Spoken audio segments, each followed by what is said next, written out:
नमस्कार, बहुत स्वागत है आपका। आप देख रहे हैं भाग्य चक्र और मैं हूं आपके साथ शैलेंद्र पांडे। जीवन में बहुत बार ऐसी स्थिति आ जाती है कि पहला विवाह टूट जाता है, भंग हो जाता है और हमें दूसरा विवाह करना पड़ता है। या कुछ लोगों के ग्रहों की स्थितियां ऐसी होती हैं कि उनके जीवन में दो विवाह की नौबत आ जाती है। आज बात करेंगे कि दो विवाह के बारे में ज्योतिष क्या कहता है और अगर आप दूसरा विवाह करने जा रहे हैं स्थितियों परिस्थितियों की वजह से, तो आप किन बातों पे ध्यान बनाए रखेंगे। देखिए, हर व्यक्ति का तो दो विवाह नहीं होता, लेकिन कुछ व्यक्तियों का, महिलाओं का, पुरुषों का दो विवाह भी होता है। तो आखिर कब किसी व्यक्ति का दो विवाह होता है, ग्रह इसमें कैसी भूमिका निभाते हैं, किन ग्रहों की वजह से दो विवाह की संभावना बन जाती है। अगर कुंडली के सप्तम भाव में द्विस्वभाव की राशि हो, यानी मिथुन लग्न, कन्या लग्न, धनु लग्न और मीन लग्न, यहां पर दो विवाह की संभावना थोड़ी ज्यादा हो जाती है।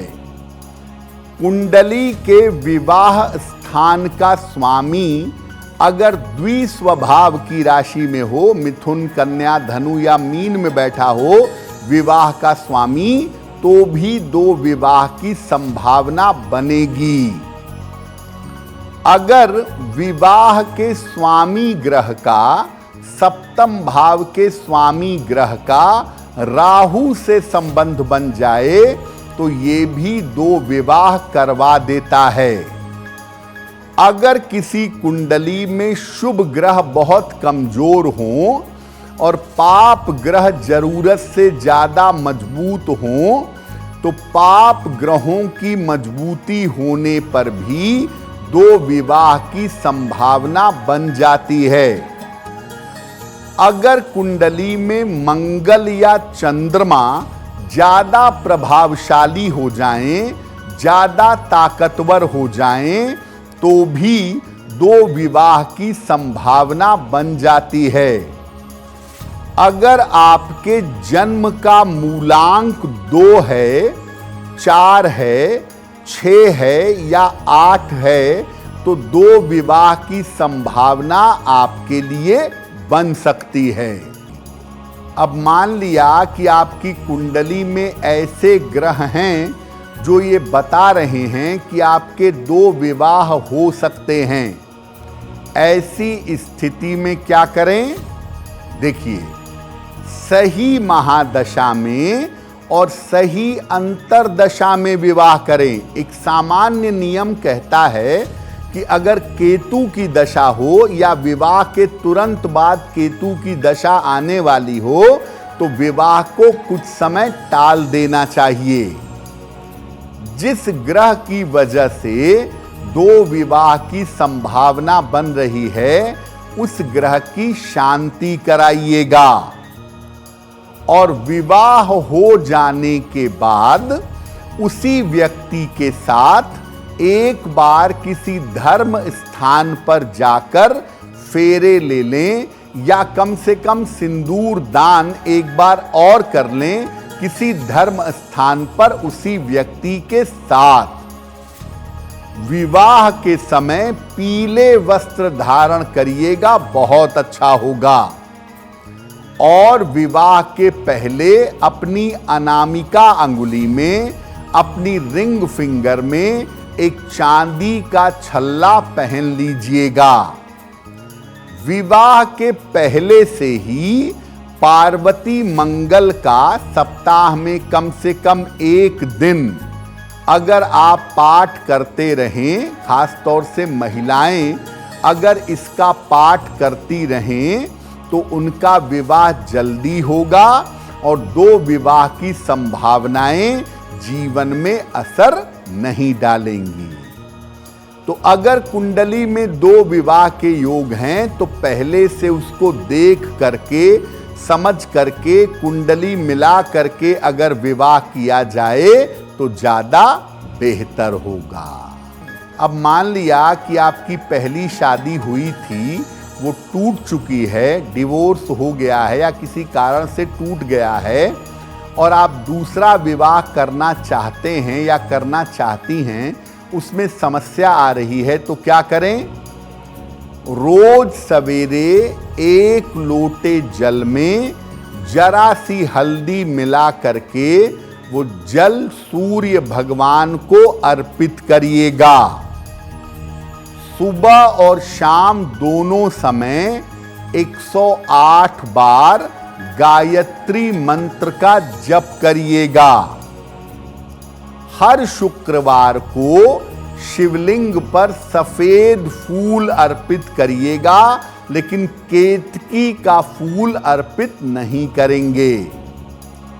अपनी पहली शादी के जो कपड़े हैं, जो चीजें हैं, उनको हटा दीजिएगा, क्योंकि अगर उनको लंबे समय तक अपने पास रखेंगे तो दूसरा विवाह होने में दिक्कत आएगी, और दूसरे विवाह करने में अगर अड़चन आ रही है तो सलाह लेकर के एक ओपल धारण करिएगा, आपके लिए बहुत अच्छा रहेगा। दूसरा विवाह अगर नहीं हो पा रहा है तो ऐसी स्थिति में भगवान शिव और मां पार्वती की जितनी ज्यादा पूजा नियमित रूप से की जाए, रोज सुबह शाम की जाए और प्रार्थना की जाए, तो दूसरा विवाह होने में सफलता प्राप्त होती है। देखिए, हो सकता है कि आपकी पहली शादी टूट गई हो, आप दूसरी शादी करना चाह रहे हो, शादी फाइनल हो गई हो और अब दूसरा विवाह होने जा रहा है। तो जब आप दूसरा विवाह करेंगे तो उसमें किन किन बातों का आपको ध्यान रखना चाहिए? देखिए, विवाह दिन के समय में करें तो ज्यादा अच्छा है।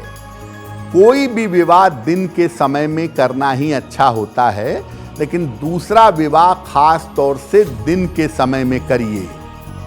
विवाह के समय वर और वधू पीले रंग के या क्रीम कलर के वस्त्र यानी शुक्र या बृहस्पति का रंग धारण करें। अगर अंगूठियां पहन रहे हैं, अंगूठियां एक्सचेंज कर रहे हैं, तो इसमें हीरा एक दूसरे को मत लीजिए, मत दीजिए।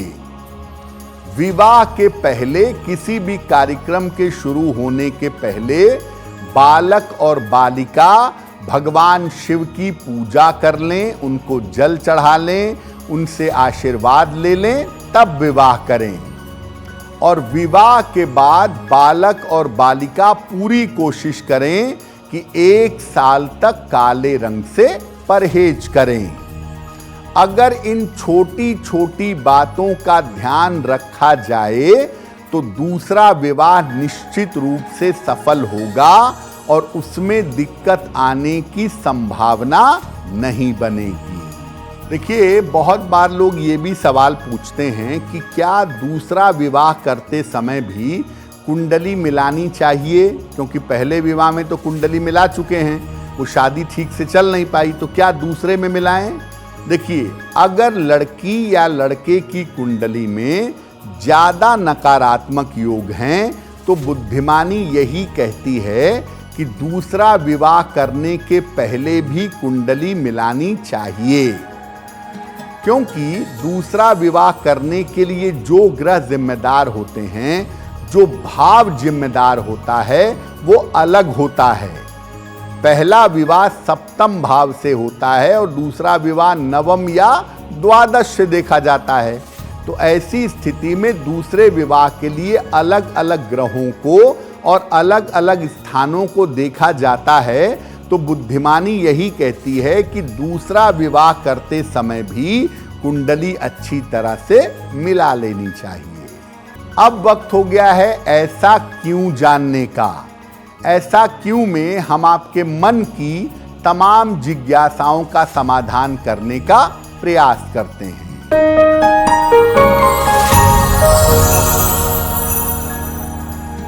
लोगों का ऐसा कहना है कि नए कपड़े, आभूषण, श्रृंगार की सामग्री, सुहाग की चीजें शुक्रवार को खरीदनी चाहिए। ऐसा क्यों? देखिए, एक तो शुक्रवार का दिन शुक्र ग्रह से संबंधित है, दूसरा शुक्र पवित्र ग्रह है और जीवन में आनंद, खुशियां और शुभता ले आता है। तो जब आप शुक्रवार के दिन कपड़े खरीदते हैं या आनंद की चीजें खरीदते हैं तो उससे जीवन में खुशियां आती हैं। और जब सुहाग की सामग्री महिला या पुरुष खरीदते हैं तो उससे वैवाहिक जीवन अच्छा बना रहता है। इसी वजह से कहा गया है कि शुक्रवार के दिन कपड़े, आभूषण और सुहाग की सामग्री खरीदना अच्छा होता है।